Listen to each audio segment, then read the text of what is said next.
ಪಾಪು ಇದೆ. ಡೆಲಿವರಿ ಆದಮೇಲೆ ಏನೂ ತೊಂದರೆ ಇರಲಿಲ್ಲ. ಸೊ ಒಂದು ನೈಟ್ ನನಗೆ ತುಂಬ ಹೊಟ್ಟೆ ನೋವು ಬಂತು, ವಾಮಿಟ್ ಆಯಿತು, ಲೂಸ್ ಮೋಷನ್ ಆಯಿತು. ಏನೇನು ತಿಂದಿದ್ದೆ ಅದೆಲ್ಲ ವಾಪಸ್ ಬರೋಕ್ಕೆ ಸ್ಟಾರ್ಟ್ ಮಾಡ್ತು. ತುಂಬ ಪ್ರಾಬ್ಲಮ್ ಆಗೋಯ್ತು ಅವತ್ತು ನೈಟ್ ಅಂತೂ. ಸೊ ನಾವು ನೆಕ್ಸ್ಟ್ ಡೇ ಮಾರ್ನಿಂಗ್ ಇಲ್ಲಿ ಬಂದ್ವಿ, ಸಿದ್ಧಗಂಗಾ ಹಾಸ್ಪಿಟಲಿಗೆ ಬಂದ್ವಿ. ಅಲ್ಲಿ ಭೂಷಣ್ ಡಾಕ್ಟರ್ ಅಂತ ಭೇಟಿ ಮಾಡಿದ್ವಿ ಅವ್ರನ್ನ. ಸೊ ನನಗೆ ಆಗಿತ್ತಿದ್ದ ಪ್ರಾಬ್ಲಮ್ ಎಲ್ಲ ಅವ್ರ ಹತ್ರ ಹೇಳಿದೆ. ಬೆಟರ್ ಸ್ಕ್ಯಾನಿಂಗ್ ಮಾಡಿಸಿ ಅದ್ರಲ್ಲಿ ಗೊತ್ತಾಗುತ್ತೆ ಅಂತ ಹೇಳಿದರು. ಆಸ್ಪತ್ರೆಯಲ್ಲಿ ನಾವು ಒಂದು ಅಲ್ಟ್ರಾಸೌಂಡ್ ಮಾಡಿದಂಥ ಸಂದರ್ಭದಲ್ಲಿ ನಮಗೆ ತಿಳಿದು ಬಂದಿದ್ದೇನು ಅಂತಂತಂದರೆ ಅವರಿಗೆ ಪಿತ್ತಕೋಶದಲ್ಲಿ ಕಲ್ಲು ಹಾಗೂ ಪಿತ್ತಕೋಶದಲ್ಲಿ ಪೈಪಲ್ಲಿ ಕಲ್ಲುಗಳಿದ್ವು ಅಂತ ಗೊತ್ತಾಯಿತು. ಸೊ ಈ ಥರ ಇರುವಂಥ ಪರಿಸ್ಥಿತಿನಲ್ಲಿ ನಾವು ಇನ್ನೂ ಒಂದು ದೊಡ್ಡ ಸ್ಕ್ಯಾನ್ ಮಾಡಿದ್ವಿ. ದೊಡ್ಡ ಸ್ಕ್ಯಾನ್ ಅಂತಂದರೆ MRCP ಅಂತ ಮಾಡ್ತೀವಿ. MRCPನಲ್ಲೂ ಅದನ್ನು ತಿರುಗಿ ಕನ್ಫರ್ಮ್ ಮಾಡ್ಕೊಂಡಿದ್ವಿ. ಏನು, ಈ ಸಿನಾರಿಯೋಗೆ ನಾವು ಕೋಲಿಡೋಕೋಲಿಥಿಯಾಸಿಸ್ ವಿತ್ ಅಕ್ಯೂಟ್ ಕ್ಯಾಲ್ಕುಲಸ್ ಕೊಲೆಸಿಸ್ಟೈಟಿಸ್ ಅಂತೀವಿ. ಸೊ ಈ ಪರೀಕ್ಷೆ ಮಾಡಿದಾದ್ಮೇಲೆ ನಾವು ಪ್ರಾರಂಭಿಕವಾಗಿ ಸ್ವಲ್ಪ ಬ್ಲಡ್ ಟೆಸ್ಟ್ ಎಲ್ಲ ಮಾಡಿ ಪೇಷಂಟ್ಸ್ ಹತ್ರ ಮಾತಾಡ್ಬಿಟ್ಟು ಇವರಿಗೆ ERCP ಅಂತಂತಂದರೆ ಎಂಡೋಸ್ಕೋಪಿಕ್ ರೆಟ್ರೋಗ್ರೇಡ್ ಕೊಲಾಂಜಿಯೋ ಪ್ಯಾಂಕ್ರಿಯಾಟೋಗ್ರಫಿ ಅಂತ ಒಂದು ಪ್ರೊಸೀಜರ್ ಮಾಡಬೇಕಾಗ್ತದೆ ಅಂತ ನಾವು ಎಕ್ಸ್ಪ್ಲೈನ್ ಮಾಡಿದ್ವಿ. ಸೊ ಅವಾಗ ಅವ್ರು ನಮಗೆ ERCP ಬಗ್ಗೆ ಎಕ್ಸ್ಪ್ಲೈನ್ ಮಾಡಿದ್ರು.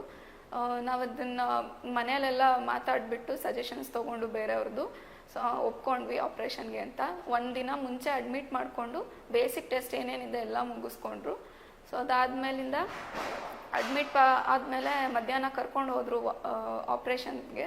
ERCPನಲ್ಲಿ ನಾವೇನು ಮಾಡ್ತೀವಿ, ಬಾಯಿ ಮುಖಾಂತರ ಪೈಪ್ ಹಾಕ್ಬಿಟ್ಟು ಅನ್ನನಾಳದಲ್ಲಿ ಈ ಸ್ಪಿಂಕ್ಟರ್ ಆಫ್ ಓಡಿ ಅಂತ ಇರುತ್ತೆ. ಇದೇನು ಪಿತ್ತಕೋಶದ ಪೈಪ್ ಓಪನ್ ಆಗುವಂತ ಜಾಗ ಇರ್ತದಲ್ಲ, ಅದು ಸ್ಪಿಂಕ್ಟರ್ ಆಫ್ ಓಡಿ. ಆ ಜಾಗ ತುಂಬಾ ಸಣ್ಣದಾಗಿರೋದ್ರಿಂದ ಈ ಕಲ್ಲು ಬಂದು ಅಲ್ಲಿ ಸಿಗಾಕೊಂಡು ಲಿವರ್, ಪಿತ್ತಕೋಶ ಹಾಗೂ ಪಿತ್ತಕೋಶದ ಪೈಪ್ ಸುತ್ತಮುತ್ತಲ ಇರುವಂತ ಎಲ್ಲ ಅಂಗಾಂಗಗಳನ್ನು ತುಂಬಾ ಇನ್ಫೆಕ್ಷನ್ಸ್ ಆಗಿ ಅವ್ರಿಗೆ ನೋವಾಗ್ತಾ ಇರುತ್ತೆ. ಸೊ ಈ ತರ ಪೇಷಂಟ್ನ ಅಡ್ಮಿಷನ್ ಮಾಡಿದಾದ್ಮೇಲೆ ನಾವು ಅನಸ್ತೀಶಾದಲ್ಲಿ ತಗೊಂಡು ಪೇಷಂಟ್ನ ಏನ್ ಮಾಡಿದ್ವಿ, ERCP ಮಾಡಿದ್ವಿ. ಆ ERCP ಮಾಡಿದ್ದಂತ ಪ್ರೊಸೀಜರ್ದು ಫುಟೇಜ್ನ ನಾವು ಈಗ ತೋರಿಸ್ತೀನಿ ಬನ್ನಿ. ಆ ವಿಡಿಯೋ ಫುಟೇಜ್ ಅಲ್ಲಿ ನೋಡಿ, ನಾನೀಗ ತೋರಿಸ್ತಾ ಇದ್ದೀನಿ. ಈ ಜಾಗ ಇದೆಯಲ್ಲ, ಇದು ಸ್ಪಿಂಕ್ಟರ್ ಆಫ್ ಓಡಿ ಅಂತ. ಆ ಜಾಗದಲ್ಲಿ ಪಿತ್ತಕೋಶದ ಪೈಪು ಅನ್ನನಾಳಕ್ಕೆ ಬಂದು ಸೇರ್ಕೊಂತದೆ, ಅಲ್ಲಿ ಕಲ್ಲು ಸಿಗಾಕೊಂಡಿದೆ ಅನ್ನಂಗಿರುತ್ತೆ. ಸೊ ಫಸ್ಟ್ ನಾವು ಈ ಪ್ರೊಸೀಜರ್ ಅಲ್ಲಿ ಕ್ಯಾನ್ಯುಲೇಷನ್ ಅಂತ ಮಾಡ್ತೀವಿ. ERCP ಮಾಡಿದಂತ ಸಂದರ್ಭದಲ್ಲಿ ನೋಡಿ, ಈ ಪೈಪ್ನ ಇಲ್ಲಿ ಹಾಕ್ಬಿಟ್ಟು ಇಲ್ಲೊಂದು ಗೈಡ್ ವೈರ್ನ ಪಾಸ್ ಮಾಡಿ ನೋಡ್ತೀವಿ. ನೋಡ್ದಾದ್ಮೇಲೆ ನಮಗೆ ಕನ್ಫರ್ಮ್ ಮಾಡಿಕೊಂಡು ಖಾತ್ರಿ ಆಗ್ತದೆ. ಈ ತರ ಇರುವಂತ ಸಂದರ್ಭದಲ್ಲಿ ನಾವೇನ್ ಮಾಡ್ತೀವಿ, ಎಕ್ಸ್ಚೇಂಜ್ ಗೈಡ್ ವೈರ್ ಅಂತ ಮಾಡ್ತೀವಿ. ಎಕ್ಸ್ಚೇಂಜ್ ಗೈಡ್ ವೈರ್ ಮಾಡಿದಾದ್ಮೇಲೆ ಸ್ಪಿಂಕ್ಟೋಟೋಮ್ನ ಹಾಕೊಂಡು ನಾವು ಈಗ ಕಟ್ ಮಾಡ್ತೀವಿ. ಅದನ್ನ ಆ ಸಣ್ಣ ರಂಧ್ರ ಏನಿರ್ತದೆ ಅದನ್ನ ಸ್ವಲ್ಪ ದೊಡ್ಡದಾಗಿ ಓಪನ್ ಮಾಡಿ ಕಟ್ ಮಾಡ್ತೀವಿ. ನೋಡಿ,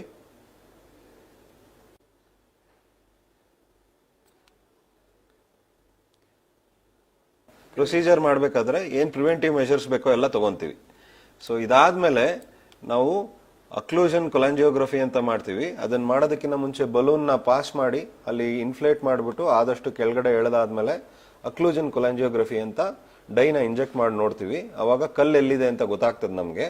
ಅದನ್ನ ಹಂಗೆ ಸ್ವೀಪ್ ಡೌನ್ ಮಾಡ್ತೀವಿ. ಸ್ವೀಪ್ ಡೌನ್ ಅಂತಂತಂದ್ರೆ ಕಲ್ಲನ್ನ ಆಚೆಗೆ ತೆಗೆಯುವಂತ ಪ್ರೊಸೀಜರ್. ನೋಡಿ, ಕಾಣಿಸ್ತಾ ನಿಮ್ಗೆ? ಇಲ್ಲಿ ಕಾಣಿಸ್ತಾ ಇದೆ ಅಲ್ವಾ? ಇಲ್ಲಿ ಕಲ್ಲು ಸ್ವಲ್ಪ ಅಲ್ಲಿ ಗಾಳಿ ತುಂಬಾ ಕಡಿಮೆ ಇರೋದು ಪ್ಲಸ್ ಕಲ್ಲು ತುಂಬಾ ಆಡ್ತಾ ಇರೋದ್ರಿಂದ ಕಷ್ಟ. ಆದ್ರೂ ಇಲ್ಲಿ ಕಲ್ಲು ಆಚೆ ಬಂದಿರೋದನ್ನ ನಾವು ನೋಡಬಹುದು. ನೋಡಿ, ಇಲ್ಲಿದೆ ಕಲ್ಲು. ಇದಾದ್ಮೇಲೆ ನಾವು ತಿರುಗಿ ಗೈಡ್ ವೈರ್ ಮುಖಾಂತರ ವಾಪಸ್ಸು ನಾವೊಂದು ಸ್ಟಂಟ್ನ ಅಳವಡಿಸ್ತೀವಿ.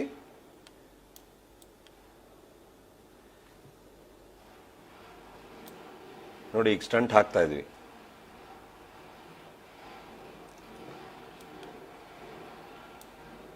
ಹಾಕ್ಬಿಟ್ಟು ಬಿಟ್ಟಿದ್ದೀವಿ.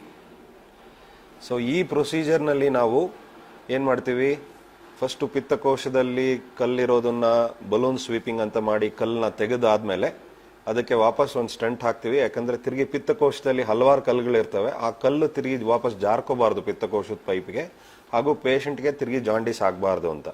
ಈ ತರ ಇರುವಂತ ಟೈಮಲ್ಲಿ ನಾವೇನ್ ಮಾಡ್ತೀವಿ, ಪೇಷಂಟ್ನ ಅನಸ್ತೀಶಿಯಿಂದ ತೆಗೆದು ಒಂದು 2 hours ಆದ್ಮೇಲೆ ಅವ್ರಿಗೆ ಆಹಾರ ಕೊಡ್ತೀವಿ. ಒಂದು ದಿವಸ ನಾವು ಆಸ್ಪತ್ರೆಯಲ್ಲಿ ಇಟ್ಕೊಂಡು ಪೇಷಂಟ್ ಜಾಂಡಿಸು ಇನ್ಫೆಕ್ಷನ್ ಏನು ಇಲ್ಲ, ಪ್ಯಾನ್ಕ್ರೆಟೈಟಿಸ್ ಆಗಿಲ್ಲ ಅಂತ ಅನ್ಕೊಂಡಂಥ ಸಂದರ್ಭದಲ್ಲಿ ಆವಾಗ ನಾವು ಪೇಷಂಟ್ನ ಮನೆಗೆ ಕಳಿಸ್ಕೊಡ್ತೀವಿ. ಆಪ್ರೇಷನ್ ಆದಮೇಲಿಂದ ನೈಟ್ ವಾರ್ಡಿಗೆ ಶಿಫ್ಟ್ ಮಾಡಿದ್ರು. ಸೊ ಅವಾಗ್ಲಿಂದನೇ ಸ್ವಲ್ಪ ಸ್ವಲ್ಪ ನಿಧಾನಕ್ಕೆ ಫುಡ್ ಎಲ್ಲ ಡೈಜೆಷನ್ ಆಗ್ತಾ ಸ್ಟಾರ್ಟ್ ಮಾಡ್ತು. ಏನೂ ಪ್ರಾಬ್ಲಮ್ ಇಲ್ಲ, ಇವಾಗ ಚೆನ್ನಾಗಿದ್ದೀನಿ, ಫುಡ್ಡು ನೀಟಾಗಿ ಡೈಜೆಸ್ಟ್ ಆಗ್ತಾ ಇದೆ, ಏನೂ ತೊಂದರೆ ಇಲ್ಲ, ಈಗ ಚೆನ್ನಾಗಿದ್ದೀನಿ, ಏನೂ ಪ್ರಾಬ್ಲಮ್ ಇಲ್ಲ. ಡಾಕ್ಟ್ರಿಗೆ ತುಂಬ ಥ್ಯಾಂಕ್ಸ್ ಹೇಳ್ತೀನಿ. ಈ ಥರದಾದಂಥ ಮಿನಿಮಲ್ ಎಂಡೋಸ್ಕೋಪಿಕ್ ಪ್ರೊಸೀಜರ್ಸ್ ಏನೇನು ಇರ್ತವೆ ನಮ್ಮ ಆಸ್ಪತ್ರೆಯಲ್ಲಿ, ಅಂದರೆ ಸಿದ್ಧಗಂಗಾ ಆಸ್ಪತ್ರೆ ಡಿಪಾರ್ಟ್ಮೆಂಟ್ ಆಫ್ ಗ್ಯಾಸ್ಟ್ರೋಎಂಟ್ರಾಲಜಿನಲ್ಲಿ ನಾವು ಹಲವಾರು ಮಾಡ್ತಾ ಇದ್ದೀವಿ. ಈ ಥರ ಮಾಡಿದಂಥ ಪ್ರೊಸೀಜರ್ಸ್ನಲ್ಲಿ ಪೇಷಂಟ್ ಇಂಪ್ರೂವ್ ಆದಮೇಲೆ ಅರೌಂಡ್ 3 ವೀಕ್ಸ್ ಆದಮೇಲೆ ತಿರುಗಿ ಪಿತ್ತಕೋಶದ ಆಪ್ರೇಷನ್ ಮಾಡಬೇಕಾದಂಥ ಸಂದರ್ಭ ಇರ್ತದೆ. ಅದನ್ನು ಪೇಷಂಟ್ ಕಂಡೀಷನ್ ನೋಡಿಕೊಂಡು ತಿರುಗಿ ನಾವು ಅವ್ರನ್ನ ಕರೆಸಿ ಸರ್ಜರಿ ಮಾಡೋಕ್ಕೆ ಚಾನ್ಸಸ್ ಎಲ್ಲ ಇರ್ತದೆ. ಸೊ ಅದನ್ನು ನಾವು ಮಾಡ್ತೀವಿ.